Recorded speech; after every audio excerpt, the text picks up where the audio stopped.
Mummy mummy तुम्हें জন্য gift নিয়ে এসেছি আমি দিওয়ালি का। কই দেখি। তুমি অনেক দিন से বলছিলে না আমাকে দিওয়ালি का गिफ्ट চাই। হ্যাঁ, তো দিওয়ালিতে সবাইকেই গিফট চাই, আমার কেন, সবাইকেই চাই। কি নিয়ে এসেছিস দেখি।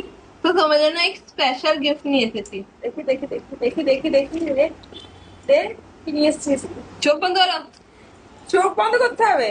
अरे बड़ा ही एक्सपेंसिव गिफ्ट है। আচ্ছা ঠিক আছে, বন্ধ করলাম চোখ। দে এবার দেখি কি নিয়ে এসেছিস। চোখটা হলো है ना एक्सपेंसिव। এটা কি গিফট? এটা তোমার দিওয়ালি गिफ्ट है ना एकदम एक्सपेंसिव। হ্যাঁ, হবেই তো, একদম স্পেশাল গিফট। এই যে এত সুন্দর স্পেশাল গিফট, মানে আমি ভাবতেই পারছি না যে আমার জন্য এত সুন্দর স্পেশাল একটা গিফট নিয়ে আসবি, তা আবার দিওয়ালিতে। দেখো দেখো বন্ধুরা, আমার জন্য কত স্পেশাল গিফট নিয়ে এসছে দেখো। এই পুজোর সময় ঘরটা এত সুন্দর করে সাফ সাফাই করলাম, ওদের হয়নি। আবার এই যে দিওয়ালির সময় সাফ সাফাইয়ের সময় চলে এসছে, সেই জন্য একটা আমাকে এক্সপেন্সিভ গিফট দিয়েছে। দেখো এই যে লম্বা একটা ঝাড়ু দিয়েছে, যে দিওয়ালিতে সাফ সাফাই করব। আর সাফ সাফাই করার পর দিওয়ালিতে আমরা যেমন আমাদের কালী পুজোতে ঠাকুর দেখতে যাবো, আমাদের কালী ঠাকুরের হাতে যেমন একটা কাপ্তান থাকে, তেমন এটা আমি গলায় নিয়ে হাতে নিয়ে এইরকম একটা সুন্দর করে শাড়ি পরে আর ঠাকুর দেখতে বেরোবো। এটাই তো তোরা চাস না? তোদের ভেবেছিলাম সুন্দর একটা গিফট দেবে। এই যে আমার সুন্দর এক্সপেন্সিভ একদম স্পেশাল গিফট, দিওয়ালি গিফট। মানে তোরা আমাকে কি ভেবেছিস ভাব তাহলে। আমার মা যখন আমার এখানে বিয়ে দিয়েছিল না মুম্বাইয়ে, আমি একটা ভিডিও বানিয়েছিলাম এর কিছুদিন আগে, যে যখন বিয়ে হয়েছিল আমার, তখন সবাই বলেছিল মুম্বাইয়ে বিয়ে হচ্ছে, মুম্বাইয়ের শেরডানি।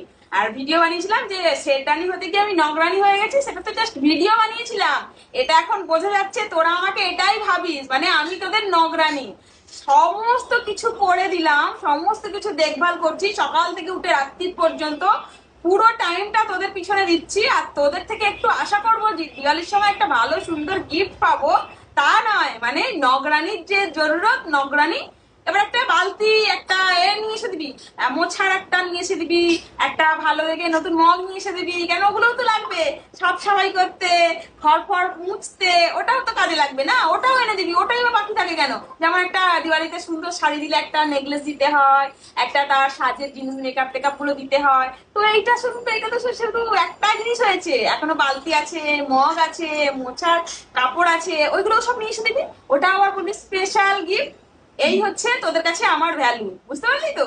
মানে তোদের থেকে আশা করাও বেকার। মানে বলে না, নিজের জন্য নিজেকে ভালোবাসো, নিজের জন্য করো, কারোর জন্য ভাবার দরকার নেই। আমি জানি তো তোদেরকে যদি আমি এরকম একটা গিফট দিতাম কিরকম লাগতো তোদের।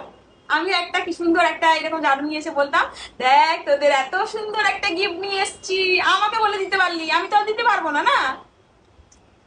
তো দেখতে পেয়েছো, এটাই আমার স্পেশাল গিফট। আর আমার মতো তোমরাও কে কে এরকম গিফট পাও প্রত্যেক বছর, সেটা আমাকে কমেন্ট করে অবশ্যই বলবে, ঠিক আছে? টাটা।